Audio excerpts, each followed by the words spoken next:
So let us start with preparation methods of aldehyde and ketones. See, right now whatever the reactions I will be presenting here, they will be the common methods for aldehyde and ketone. In our next topic, we will see the separate methods for preparation of aldehyde and separate method for preparation of ketone. So as I told you, these are the common method. Means product will be either aldehyde or ketone. Product can be aldehyde, product can be ketone. That is why I have written together preparation of aldehyde and ketones. Right? So let us start with the first method, that is oxidation. Again, this oxidation reaction we have done in our previous chapter, that is alcohol phenols. Right? If you remember, if I take primary alcohol, this is your primary alcohol, any random primary alcohol, 1 degree alcohol. You can see I have taken primary alcohol and I am going to oxidize it. You already know what are the oxidizing agents. We have discussed the various range of oxidizing agent, weak oxidizing agent, strong oxidizing agent, like that. Now, alcohol has to be converted into aldehyde.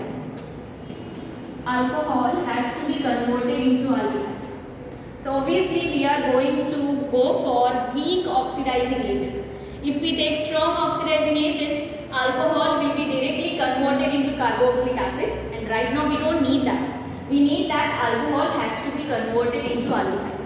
So obviously we will take the weak oxidizing agents like chromium oxides or any other mild oxidizing agent you can take, which will be helpful in converting alcohol into aldehyde. So it will get converted into corresponding aldehyde. So whenever I say corresponding, that means there will be no change in the number of carbon atom, right? So primary alcohols gets converted into corresponding aldehyde in presence of weak oxidizing agent. Similarly, same kind of reaction you have done where we are using secondary alcohol. This I have taken the general structure for the secondary alcohol.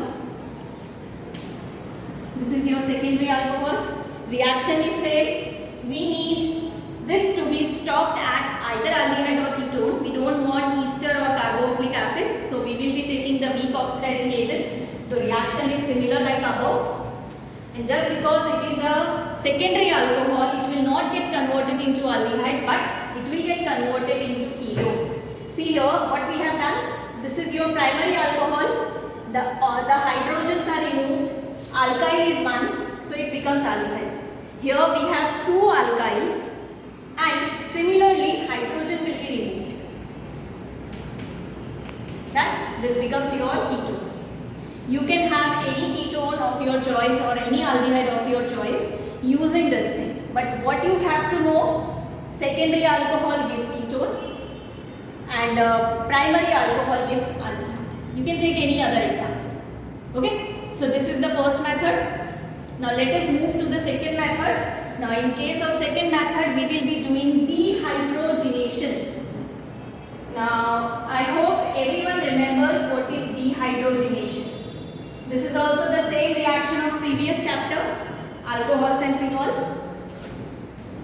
As the name suggests, dehydrogenation means the reaction in which hydrogen is removed. And you might think that it is similar to oxidation. Yes, obviously the reaction is similar to oxidation. We are going to use again the primary alcohols and secondary alcohols, but here the reagents are different. See what I have taken? Either copper or silver. You have to heat it at high temperature. You also remember the temperature. You can take the range of temperature 440 to 460 Kelvin, right? So high temperature, the primary alcohol will get converted into aldehyde. Okay, primary alcohol is getting converted into aldehyde by the removal of hydrogens. So the reaction where hydrogen is removed, that reaction is said to be dehydrogenation.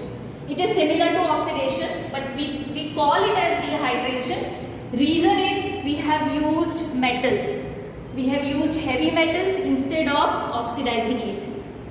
Similarly, we will take secondary alcohol.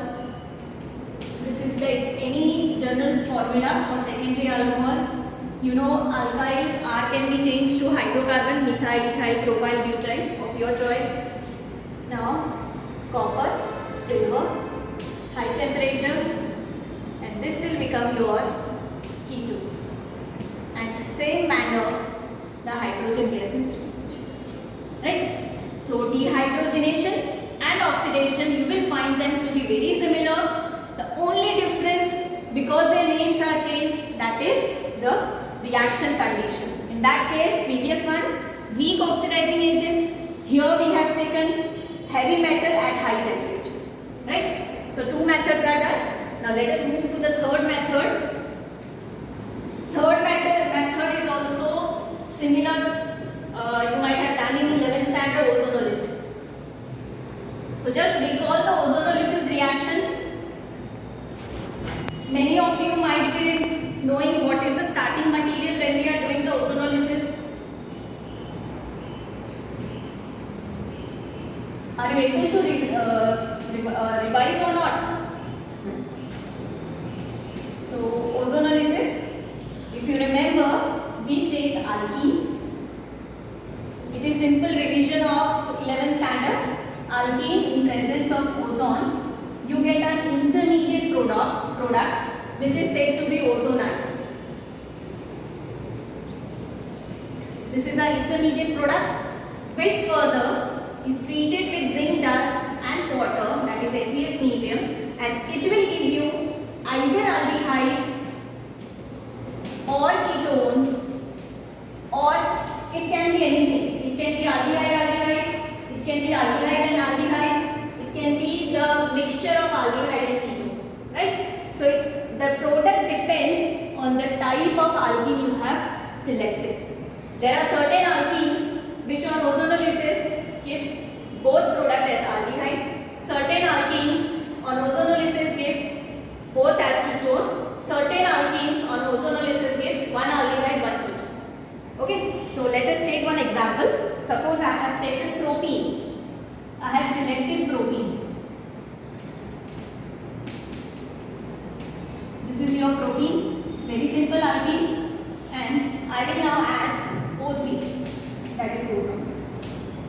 Now to make the reaction simple, what we will do? We will make the structure simpler. How to simplify the structure? You can see. The propene, the manner in which I have changed the structure of propene, both are same, both are propene.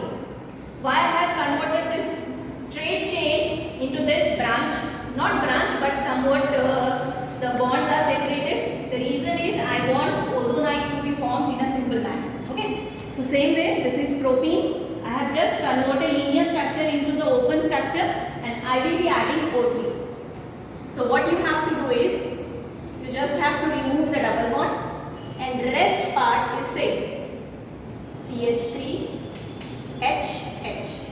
Okay. Now O3 you have to add. One oxygen, second oxygen. There will be a bond between these two, and you have left the third oxygen, that is this.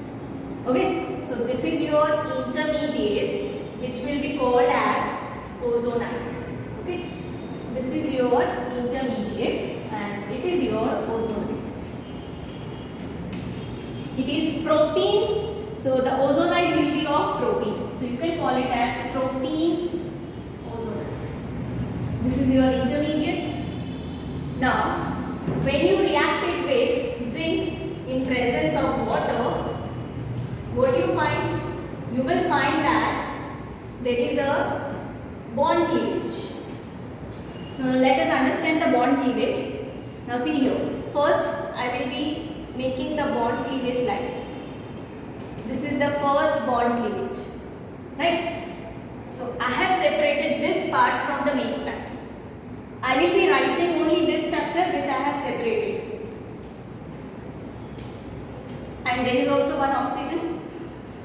This is what I get after the bond cleavage. Now you can see the valency of carbon here comes out to be 3, which is not proper, so I will put a double bond.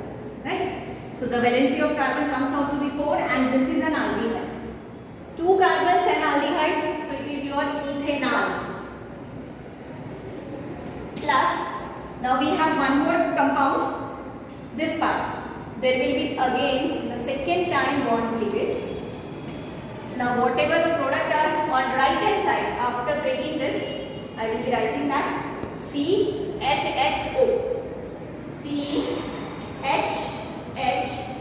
CHHO. Again you can see that here carbon is having 3 valency, so I will put the fourth one. One carbon, aldehyde, no alkyl group, so it is aldehyde, not ketone, and it is your methane. Right? So I have taken propene where both the products are aldehydes.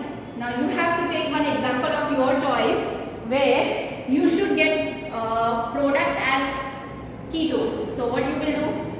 What you can do to get ketone? You will take branches.